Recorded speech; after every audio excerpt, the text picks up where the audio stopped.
Bunge katika eneo bunge la Mbeere Kaskazini, kaunti ya Embu, umegeuka kuwa vita vikali vya kisiasa baada ya viongozi wa upinzani kuwahimiza wakazi wampinge mgombea anayependelewa na serikali kwa madai ya kushindwa kutekeleza ahadi zao. Mgombea wa chama cha kazi CCK Duncan Mbui ameituhumu serikali ya Kenya Kwanza inayoongozwa na Rais William Ruto kwa kuwatelekeza wakazi licha ya kuungwa mkono kwa wingi katika uchaguzi uliopita wa mwaka 2022. Hata hivyo, kinyang'anyiro hicho kimevutia viongozi wakuu wa kisiasa na kampeni hizo zimezidi kupamba moto, huku wagombea wote wakifanya mikutano kila kona ya Mbeere Kaskazini katika juhudi za mwisho za kujinyakulia kura.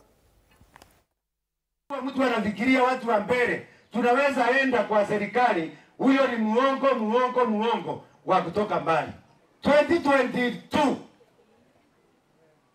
alikuja akasimama hapa Ishiara akasema within 90 days barabara ya kutoka hapa kunaitwa Ishiara kwenda Kerie kwenda Gikuyare Chicago within 90 days itakuwa imeanza rami. Imeanza rami leo? Kuna dalili ya kuanza?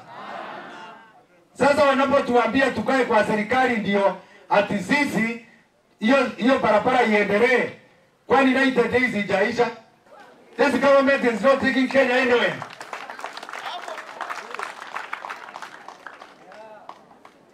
Wakati sisi ni wakumbusha, wakati wa Kibaki tulikuwa tunalipa kodi kidogo zaidi, lakini education ya secondary na ya primary ilikuwa free. Leo magarate uma. Leo hii serikali ile mambo imetufanyia ni mambo huwezi jua.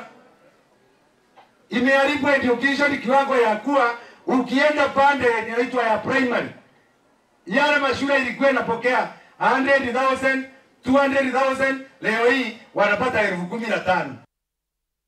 Tuangazie mengine.